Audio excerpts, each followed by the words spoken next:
She was the most popular woman on the most popular show in America, 9 TV Guide covers, more fan mail than any other cast member. Mattel made a Barbie doll in her image. Elvis Presley personally asked to work with her. At her peak, Donna Douglas was one of the most recognizable faces in the country. And then the show ended, and Hollywood threw her away. No scandal, no arrest, no public meltdown, just silence. The phone stopped ringing, the scripts stopped coming, and the woman who'd made America laugh for 9 straight years spent the next 4 decades wondering why nobody wanted her anymore. So here's the question. How does the star of the #1 show in America become completely unemployable the moment the credits stop rolling? 2 marriages, 2 divorces, 1 lawsuit against Disney, 1 lawsuit against Mattel, a career in real estate, a gospel album nobody heard, and a death from pancreatic cancer in a Louisiana hospital, 60 miles from the farm where she grew up. This is the story of Donna Douglas, and it doesn't start in Hollywood. It starts in the Bayou. Her real name wasn't Donna Douglas. It was Doris Ione Smith. Born September 26, 1932, in Pride, Louisiana. Tiny town, East Baton Rouge Parish. Population barely a dot on a map. Her father, Emmett Smith, worked for Esso Oil. Her mother, Elma Robinson, raised the family. Donna had 1 older brother. She was the only daughter. She spent her summers on her grandparents' 23-acre farm, fishing, catching frogs, collecting every animal she could find, cats, dogs, chickens, whatever wandered onto the property. She was a tomboy, a real one, not the Hollywood kind, the barefoot, dirt under the fingernails kind. Remember that, because that girl from the Bayou is the reason she got the biggest role of her life and the reason she could never escape it. After high school, Donna married Roland Bourgeois Jr. She was barely 17. They had a son, Danny, in 1954. By then, the marriage was already over. They divorced that same year. So picture this. She's 21, a single mother in 1950s Louisiana. No career, no money, no plan. She entered beauty pageants, won Miss Baton Rouge, then Miss New Orleans in 1957. And those crowns did something pageant crowns occasionally do. They opened a door she didn't know existed. She moved to New York City in 1958, left her son with family in Louisiana, studied acting with Lee Strasberg at the Actors Studio, the same school that trained Marlon Brando, James Dean, and Marilyn Monroe. Then a producer named Hal Wallace spotted her on The Ed Sullivan Show. He put her in a small role in the 1959 film Career with Dean Martin and Shirley MacLaine. She landed a bit part in the musical Lil Abner that same year. Then came Lover Come Back in 1961 with Rock Hudson and Doris Day. She was getting work, small parts, but steady. She appeared on 17 different TV shows in 6 years. Route 66, The Adventures of Ozzie and Harriet, Mr. Ed, Checkmate, The Phil Silvers Show, where she was still credited under her married name, Doris Bourgeois. And then came the role that proved she could act, really act. In 1960, she appeared in one of the most famous episodes of The Twilight Zone, Eye of the Beholder. She played a woman undergoing experimental surgery to make her beautiful. The twist? She was already beautiful. The doctors were the ones who looked like monsters. It's one of the most iconic episodes in television history. But that's not what made her famous. In 1962, CBS launched a new sitcom about a dirt-poor family from the Ozarks who strike oil and move to Beverly Hills. They needed a young woman to play Elly May Clampett, a gorgeous tomboy who loved animals more than people, who could wrestle men twice her size, who wore jeans so tight they had to be specially made because boys' Levi's didn't fit her. They auditioned 500 actresses. Donna Douglas got the part. And here's the detail that makes this hurt later. CBS hid the fact that she was a divorced single mother. They kept it out of press materials. They didn't want audiences to know. In the 1960s, that kind of information could kill a career before it started. This should have been the beginning of everything, and for 9 years, it was. The Beverly Hillbillies debuted on September 26, 1962, Donna's birthday. It became the #1 show in America within its first 2 seasons. At its peak, over 60 million people watched every week. That's more than the Super Bowl pulled in some years. Donna Douglas was the show's golden girl. She appeared on 7 TV Guide covers, more than anyone else in the cast. She personally answered fan mail, spent hours autographing photos. She and Irene Ryan threw annual Christmas parties for the entire crew and their families. During the 1966 summer break, she starred opposite Elvis Presley in the musical Frankie and Johnny. Elvis was a fan of the show. He'd personally visited the set. The film did decent business, but it didn't open the door to a movie career. And Donna hated making it. She told the Salt Lake City Deseret News in 1965, "I've never really liked it here." She met Hollywood. She sent most of her paychecks back to her parents in Louisiana. From the outside, she had everything. The #1 show, Elvis, magazine covers, fame. From the inside, she was homesick, lonely, and trapped in a character she couldn't separate from. And this is where the trap closed shut. After 9 seasons, CBS canceled the Beverly Hillbillies in 1971. Not because of bad ratings. The show was still pulling solid numbers. CBS killed it as part of what they called the Rural Purge. They canceled every show with a rural setting. Hee Haw, Green Acres, Petticoat Junction, Beverly Hillbillies, all gone. The network wanted a younger, more urban audience. Donna Douglas was 38 years old, and overnight she became unemployable. Here's why. She'd played Elly May for 9 years. 9. That's long enough for an entire generation to grow up seeing her as one character. Every casting director in Hollywood saw pigtails and overalls. Nobody saw an actress. And there was a second problem. Donna's devout Christian beliefs meant she refused any role she considered too racy or too mature. In the 1970s, Hollywood was moving toward grittier, more explicit content. Network television was changing, and Donna Douglas wouldn't change with it. She turned down roles. Hollywood stopped offering them. And here's the cruel part. Her co-stars fared no better. Buddy Ebsen managed to reinvent himself as Barnaby Jones in 1973. He got lucky.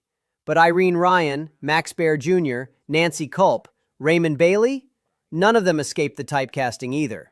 The Beverly Hillbillies didn't just define Donna Douglas, it consumed the entire cast. The show's genes became a cultural icon. What Catherine Bach did for Daisy Dukes on Dukes of Hazzard in the 1980s, Donna Douglas had done for denim a decade earlier. The costume department couldn't find boys' Levi's that fit her, so they custom-made stretch pants at nearly $25 a pair. Those jeans became her prison. Every casting call, every audition, every meeting, all they saw was the jeans and the pigtails. Between 1971 and her death in 2015, she appeared in exactly 8 unrelated TV and film projects. 8. In 44 years.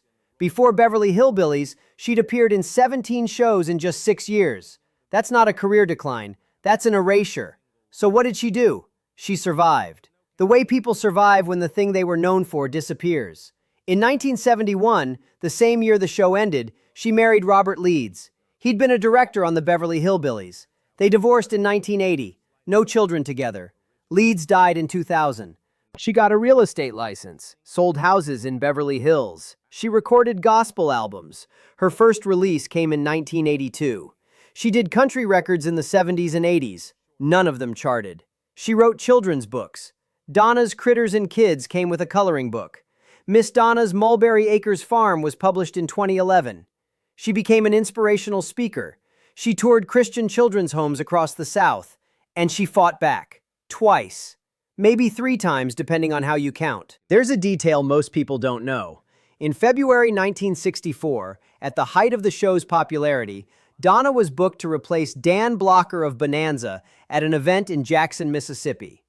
Blocker had refused to attend because the seating was segregated. His co-stars Lorne Greene and Michael Landon showed up anyway. Donna replaced Blocker at the event.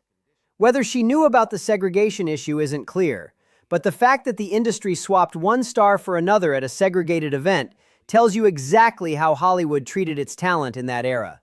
Like interchangeable parts. Then came the lawsuits. In 1993, she sued Disney, Whoopi Goldberg, Bette Midler, Creative Artists Agency, and their production companies. She claimed that Sister Act, the 1992 hit film, was stolen from a book called A Nun in the Closet, to which she owned the option rights. She said the similarities were too close to be coincidence. She lost. In 2011, Mattel released a Barbie doll modeled after Elly May Clampett, part of a classic TV collection alongside Bewitched and I Dream of Jeannie. Donna Douglas sued CBS Consumer Products and Mattel. She said they used her name and likeness without permission or compensation. They'd profited from her face, again, without asking. That suit was settled in December 2011. Terms were not disclosed. You following the pattern? Hollywood used her image for 9 years, then threw her out, then used her image again on a doll without even calling her first. Meanwhile, the convention circuit became her second life. Fan expos, autograph shows, nostalgia events. The same people who wouldn't cast her in anything were charging fans to meet her. She always showed up. She always signed every photo. She always smiled.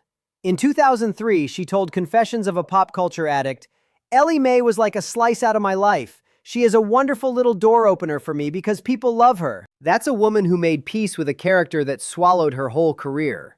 The Beverly Hillbillies cast didn't stay together. Irene Ryan, who played Granny, died in 1973 at age 70 from a brain tumor.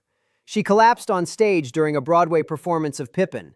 Raymond Bailey, who played banker Milburn Drysdale, died in 1980 from Alzheimer's complications. Max Baer Jr., who played Jethro, refused to participate in the 1981 reunion movie Return of the Beverly Hillbillies. He went on to direct and produce low-budget films. Nancy Culp, who played Miss Jane Hathaway, ran for Congress in Pennsylvania in 1984 as a Democrat. Buddy Ebsen publicly endorsed her opponent. She lost. She died of cancer in 1991. By 2015, only Donna and Max Baer Jr. were still alive. On January 1st, 2015, Donna Douglas died of pancreatic cancer at a hospital in Baton Rouge. She was 82. She'd been diagnosed the previous August. 5 months. That's all the time she had between diagnosis and death.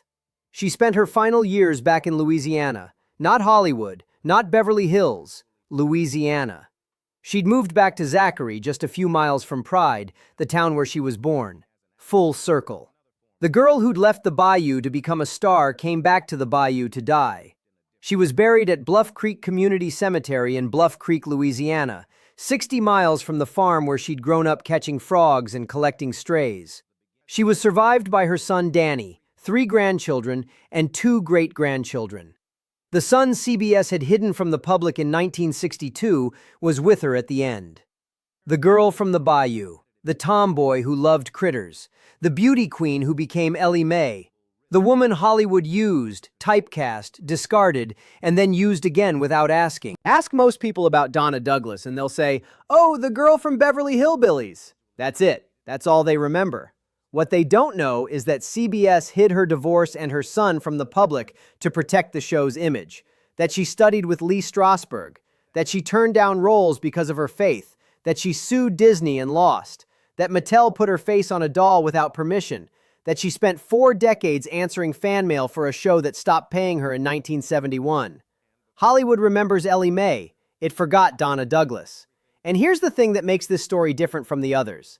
Donna Douglas never became bitter. She never wrote a tell-all. She never attacked her co-stars. She never blamed the industry publicly. She just kept signing photos, kept touring churches, kept writing children's books, kept loving animals, just like she had since she was 5 years old on that farm in Baywood. She once said, "I really love pets. They're like children. They know if you really love them or not. You can't fool them." She couldn't fool them. And she never tried to fool anyone else either. The show survived. The reruns survived. The Barbie doll survived. The person paid the price. Could things have been different? What if CBS hadn't canceled every rural show in 1971? What if she'd taken riskier roles? What if Hollywood had seen a trained actress instead of a pair of pigtails? Or is this what always happens when an industry built on images meets a real person? They use the image. They throw away the person. And 40 years later, they put the image on a doll and sell it without even picking up the phone. That's the question, and Donna Douglas never got to answer it. What do you think? Drop it in the comments. And if this story stayed with you, hit subscribe. There are more stories like this, and they deserve to be told.